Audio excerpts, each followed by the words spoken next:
घड्याळात संध्याकाळचे 6:30 वाजत आले तसे सुजाताने काम आटोपत घेतलं. हल्ली रोजच घरी जायला उशीर होत होता. लवकर ट्रेन मिळाली तर ठीक, नाहीतर गर्दीमुळे काही लोकल सोडाव्या लागत असत तिला. तशी लेडीज कंपार्टमेंटमध्ये ती बसायची. तेव्हा अगदीच बसायला नाही, पण आज शिरून उभं राहायला तरी जागा मिळायची. पण हल्ली खूप हाल होत असत. ऑफिसमधून निघून स्टेशनला जाईपर्यंत 6:45, 7 वाजत. मग गर्दी, काही विचारायची सोय नाही. गर्दीमुळे जीव मेटाकुटीला येत असे. बरं, नोकरी तर करायला लागणारच होती. ती एकुलती एक त्यामुळे वयस्कर आईवडिलांची जबाबदारी तिच्यावरच होती. ती निघायच्या तयारीत आहे हे बघून ज्योतीने तिला बाय केलं.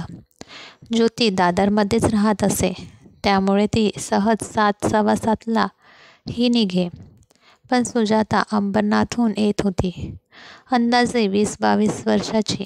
ग्रॅज्युएशन झाल्यावर एका फर्ममध्ये नोकरीला लागली होती. अजून 10-11 महिने झाले होते नोकरीला लागून.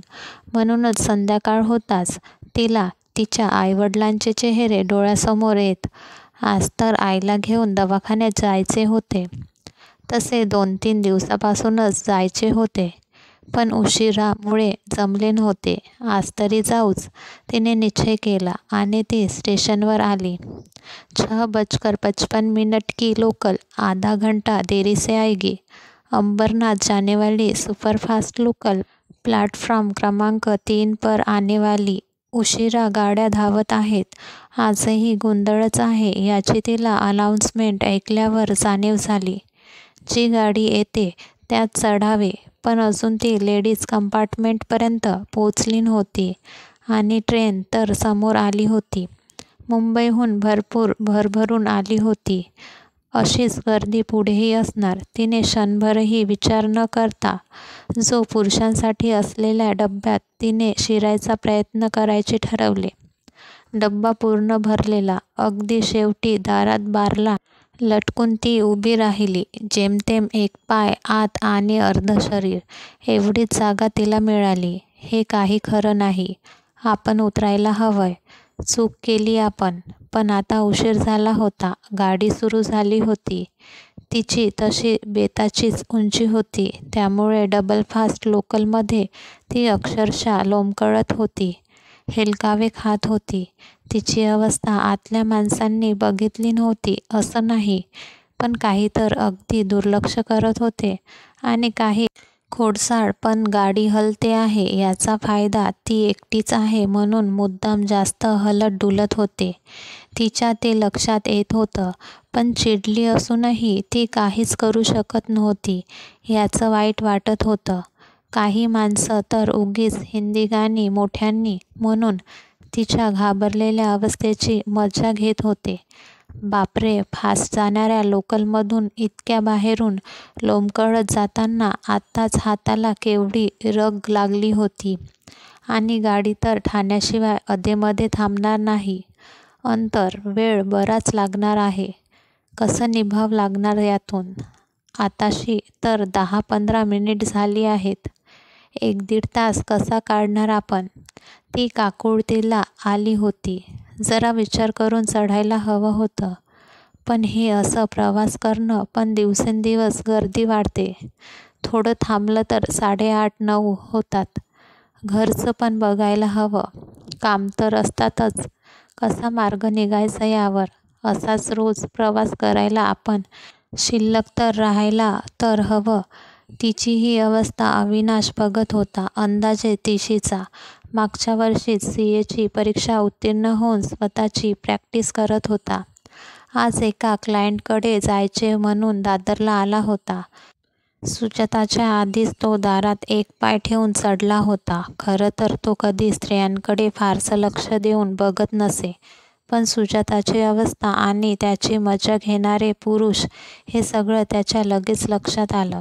पण आपण काही मदत केली आणि ही मुलगी आपल्याला ओरडली तर, म्हणून तो शांत होता.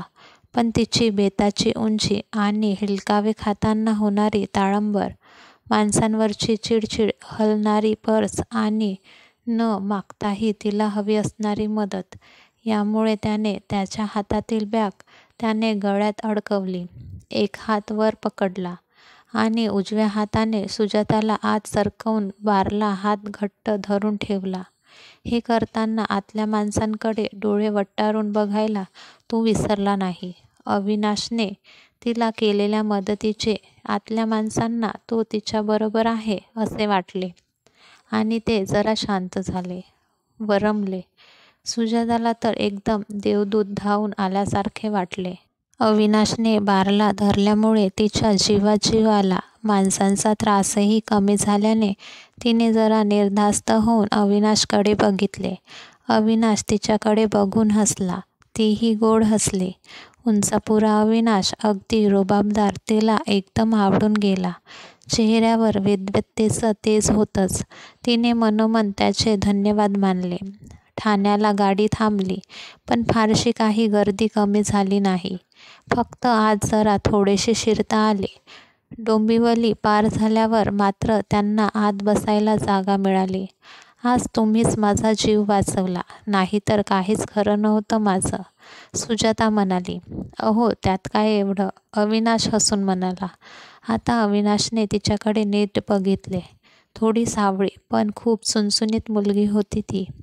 केस दाट, जाड वेणी, चेहरेपट्टी सुबक. कोणालाही आवडेल अशी. त्यालाही आवडली. इतकी गर्दी असताना नका चढत जाऊ गाडीत, रिस्की आहे ते, अविनाश म्हणाला. हो न, पण काय करणार, घरी आईला दवाखान्यात न्यायचं म्हणून काही विचार न करता चढले गाडीत, सुजाता म्हणाली. कुठे काम करता तुम्ही, अविनाशने विचारले. दादरला एका अकाउंटंट्सची फर्म आहे, पण जायला यायला फारच लांब आहे आणि आईवडील म्हातारे आहेत. त्यांना अशी काळजी वाटत असते. का ते काळजी करतात ते आज समजलं, सुजाता बोलत होती. आपण नुसतंच बोलतोय, पण नाव काय तुमचं, सुजाताने विचारले. अविनाश सरपोतदार, राहणार अंबरनाथला, अविनाश म्हणाला. तुम्हीही अंबरनाथला, मीही अंबरनाथलाच राहते. माझं नाव सुजाता काळे. अरे वा, हे तर फार छान झालं, अविनाश हसत म्हणाला. तशी सुजाता लाजली. काय शिक्षण झालंय तुमचं, अविनाशने विचारले. M.Com झालंय, first class with distinction, Sujata म्हणाली. दॅट्स नाईस, अविनाश म्हणाला. अनुभव आहे काही, साधारण वर्षभराचा, सुजाता म्हणाली. छान वाटलं तुम्हाला भेटून, अविनाश म्हणाला. हो न, मला पण खूपच, सुजाता म्हणाली. गप्पा रंगात आल्या होत्या आणि अंबरनाथ स्टेशनही. दोघेही गाडीतून उतरले. एव्हाना गर्दी पूर्ण ओसरली होती.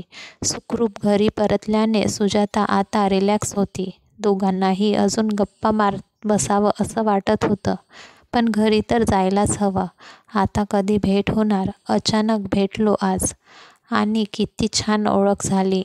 वाटलंही नव्हतं की अशा प्रकारे कोणी भेटेल, सुजाता अविनाशला म्हणाली. तुला चालणार असेल तर अविनाश सरपोतदार चार्टर्ड अकाउंटंट फर्ममध्ये जॉब करू शकतेस. माझी पण अकाउंटिंग फर्म आहे अंबरनाथमध्ये, अविनाश म्हणाला. काय, सरपोतदार अकाउंटिंग फर्म तुमची आहे सर, सुजाताने विचारलं.